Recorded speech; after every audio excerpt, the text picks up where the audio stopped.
మారోజు వీరన్న గారు తెలంగాణ ఉద్యమం కోసం ఎంత పోరాడాడు ఏంటి అనేది ప్రతి ఒక్కరికి తెలుసు. అదే ఉద్యమం కోసం కేసీఆర్ సార్ కూడా చాలా పోరాడాడు, ఆయనే తీసుకొచ్చాడు అని చెప్తున్న మాటలు కూడా వింటూ ఉన్నాం. మరి ఈయనెందుకు అనచాలని ప్రయత్నించలేదు మీరు అంటున్నట్లు?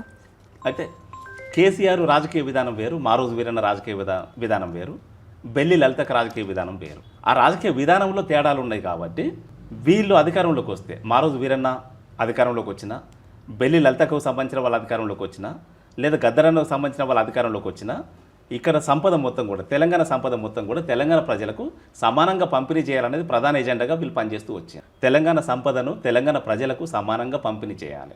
వందల వేల సంవత్సరాలుగా కొనసాగుతున్నటువంటి ఈ కుల ఆధిపత్యాన్ని నిర్మూలిస్తూ, కుల వివక్షతను తగ్గిస్తూ, అంతిమంగా కుల నిర్మూలన చేసి సమాజాన్ని నిర్మించాలనేది ప్రధాన ఎజెండాగా పెట్టుకొని వీళ్ళు పనిచేస్తూ వచ్చారు. వందల సంవత్సరాలుగా కొనసాగుతున్నటువంటి ఆర్థికపరమైన అసమానతలు, అనేక రకాల అసమానతలు ఉన్నాయి. ఆర్థికంగా చాలా వ్యత్యాసాలు ఉన్నాయి.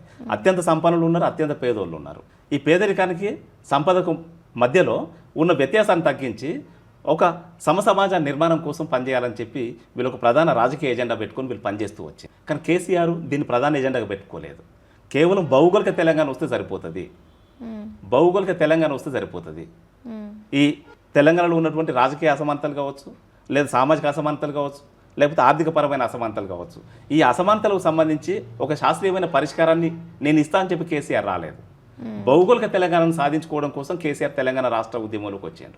కానీ దానికంటే ముందు వీళ్ళు వచ్చిన వాళ్ళు ఈ సమాజంలో కొనసాగుతున్నటువంటి అసమానతలు ఏవైతున్నాయో ఆ అసమానతలకు శాస్త్రీయమైన పరిష్కారాన్ని ఇస్తూ, అసమానతలను నిర్మూలించి సమాజ నిర్మాణం కోసం వాళ్ళు ఒక ప్రణాళికబద్ధంగా వాళ్ళ రాజకీయ నిర్మాణం చేసి పనిచేస్తూ వచ్చారు.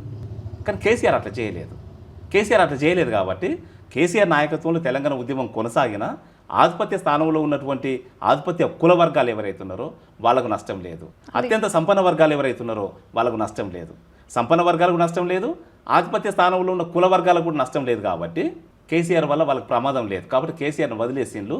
ఆ అసమానతలను నిర్మూలించి సమాజాన్ని నిర్మిస్తామనే ఒక స్పష్టమైన ఎజెండాతో వచ్చినటువంటి మారోజు వీరన్నను వేటాడి హత్య చేసి తేడా అది. కేసీఆర్కున్న మారోజు వీరన్నకున్న తేడా అది. దానికి కొనసాగింపుగా బెల్లి లలితక్క భువనగిరి కేంద్రంగా తెలంగాణ మొత్తం తిరుగుతూ, పల్లె తిరుగుతూ తెలంగాణ భావజాలాన్ని వ్యాపింపజేయడంలో చాలా అద్భుతమైన పాత్రను పోషిస్తూ వచ్చింది. ఆమె కూడా బతుకుంటే, తెలంగాణ ఉద్యమ నిర్మాణంలో ఆమె క్రియాశీలక పాత్ర పోషిస్తే ప్రజలందరినీ ప్రభావితం చేసి ఉద్యమంలో భాగం చేసే అవకాశం ఉన్నది. కాబట్టి ఆమె కూడా బతకడానికి వీల్లేదని చెప్పి ఆమెను వేటాడి చంపేసి, ఆమె హత్య ఎంత భయంకరంగా జరిగిందంటే, ఆమెను హత్య చేసి 17 ముక్కలు చేసి ఒక్కొక్క ముక్కను ఒక్కొక్క ప్రాంతంలో ఇసిరేసినటువంటి పరిస్థితి. అత్యంత దుర్మార్గంగా హత్య చేసిండ్రు.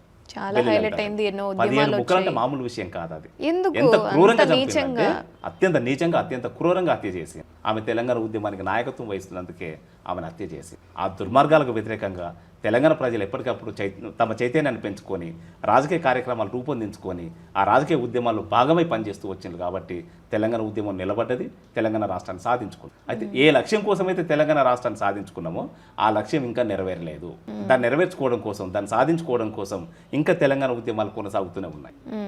ఆ కొనసాగుతున్న ఉద్యమానికి ఇప్పుడు నేను కూడా నాయకత్వం వహిస్తాను.